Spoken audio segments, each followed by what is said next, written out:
welcome to another AP Lit video. Today we're going to talk about the 21st video in the College Board series, which was was about developing claims. But really it's about organization and structure. And that's what it is. It's about, figuring out, what each of your body paragraphs is going to be about. All right, so in the video they talk about three methods of organization. I'm actually going to talk about them in reverse order.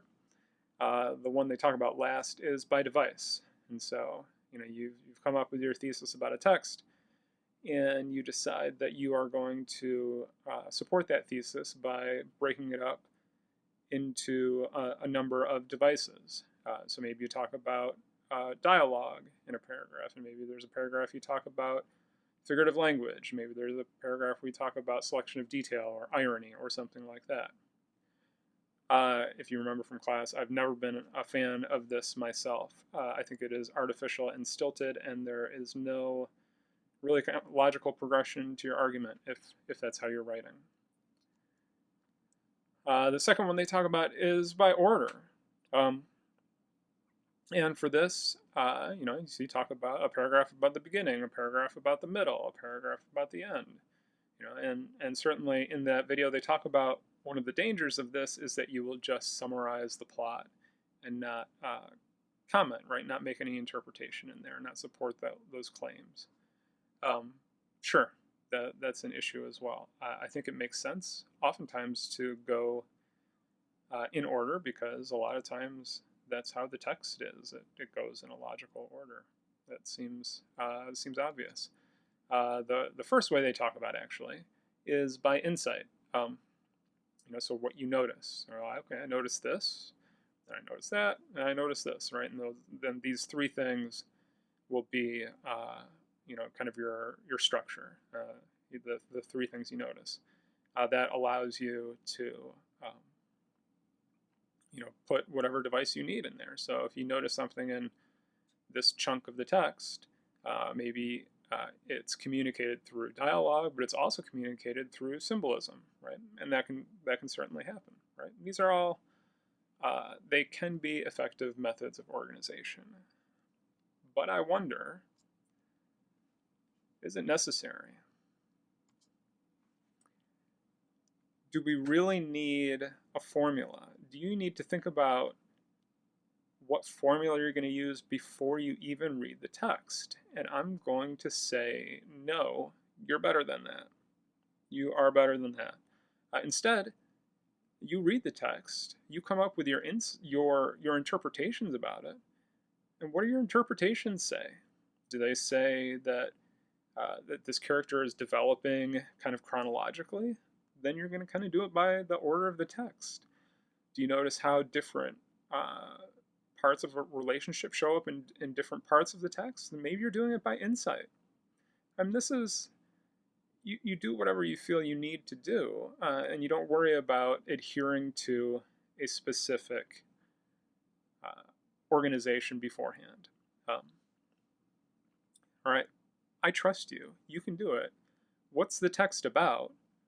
What complexity are you looking at? Let that complexity structure your essay. Is it a give and take between two people? Maybe you have two body paragraphs about one and then the other, and then maybe a third about the relationship between the two. That makes sense. Is it about how a character is developing? Okay, then that makes sense, right? You can do this. You're smart. Let's go back. So, this was the text that you were supposed to have come up with a thesis for today. On the left side of the screen here, we've got the passage itself. If you haven't read it, go back and do so. It's a 2018 prose analysis. On the right is my thesis. So I said, in the excerpt, the narrator, overwhelmed by the setting and circumstances in which he meets Zenobia, struggles to separate his scorn for the image she presents and the true character that he believes lies beneath her act. Okay, so you notice I'm kind of talking about three things here. I'm talking about him being overwhelmed. I'm talking about his scorn, and I'm also talking about the fact that he thinks it's an act. Okay, So check this out.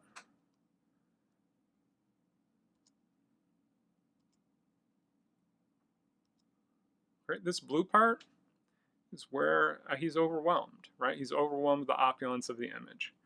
You know, and I can talk about here, if I were to go on, I would talk about the contrast between the old farmhouse that he had come from and, you know, the opulence of the chandelier and that sort of thing.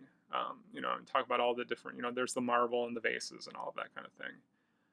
And the fact that he has to, you know, make a positive effort to bear up against the effect with which Zenobia sought to impose upon me.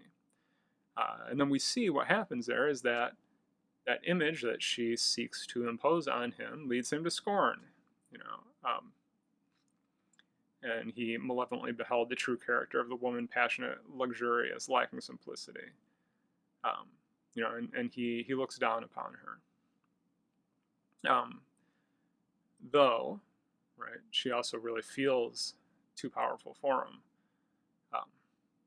But then, right, to this day, right, he questions who she is. I hardly know whether I then beheld Zenobia in her truest attitude, or whether she was that were the truer one in which she had presented herself at Blythedale. Right. So, in both, there was something like the illusion which a great actress flings around her. Okay. So there we go. Those are kind of the three things that I talk about. But you notice, with my highlighting, that the scorn comes back again, as does the belief that there's an act, that there's something else beneath the image that she puts on, right? So I would use certainly evidence from all of those different parts. So the people from the AP video, right, they'd say I'm organizing by insight. That's fine. That's because that's how I interpreted the text.